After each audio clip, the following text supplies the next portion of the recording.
sehingga bisa jadi lebih di atas 20 tahun. Seperti yang disampaikan dengan Pak Kabidokes, memang kondisi tulangnya itu sangat rapuh. Jadi kalau misalnya kita bilang itu tidak bisa, jadi tinggal sisa rangka berupa puing-puing dari tulang gitu. Jadi kalau misalnya tulang paha itu hanya tersisa batang tulang paha aja. Untuk bagian kepala dan bagian bawah tulang paha itu sudah tidak ada. Untuk kepala sendiri seperti tengkorak itu hanya kita dapatkan bagian belakangnya saja. Kemudian kalaupun ada satu lagi itu cuma bagian dahi aja, sehingga identifikasi itu susah dilakukan. Oke, Ibu, kalau dalam proses identifikasi kan biasanya diketahui kapan si jasad ini meninggal. Dalam kasus ini diketahui nggak Bu kapan kira-kira meninggal? Baik, terima kasih pertanyaannya. Agak susah karena kondisinya hanya puing, hanya serpihan dari tulang tersebut. Jadi kita untuk menentukan meninggalnya kapan, postmortem intervalnya itu agak susah karena kondisinya yang rapuh. Tapi memang diperkirakan tulang itu sudah usianya sudah lama. Karena temuannya kan di bantaran sungai. Jadi kondisi aliran sungai yang terus-menerus itu bisa mengikis tulang, jadi erosi gitu. Sehingga bisa jadi lebih di atas 20 tahun. Bu, dari potongan itu berapa? Apa jenis kelaminnya, Bu?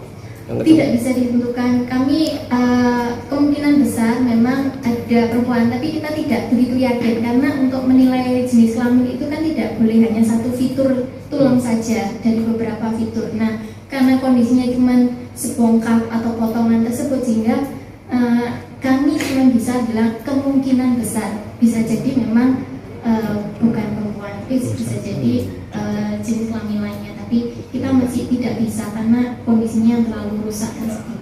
Ibu, kemarin Pak Kabidokes mengatakan bahwa dari 21 serpihan itu diperkirakan lebih dari 2 orang.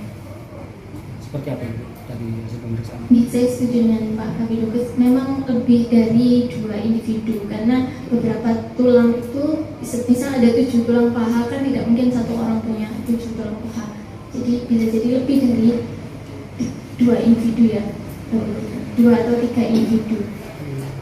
Kita menghitung dari jumlah tulangnya. Bu, sampai saat ini prosesnya seperti apa Bu untuk menentukan identifikasi dari tulang-tulang itu? Kami melakukan pemeriksaan DNA. Yang paling akhir yang bisa kita lakukan kalau kita tidak bisa mengidentifikasi secara morfologi, kita lakukan pemeriksaan DNA.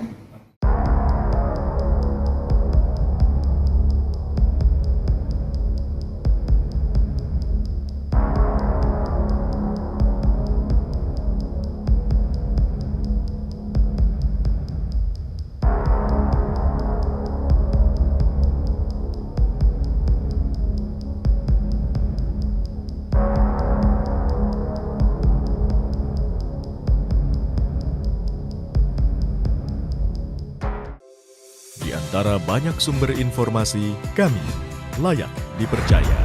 Karena kami menggali lebih dalam, berpihak pada kebenaran, berpegang pada data dan fakta, agar layak Anda jadikan referensi. Kompas TV, independen, terpercaya.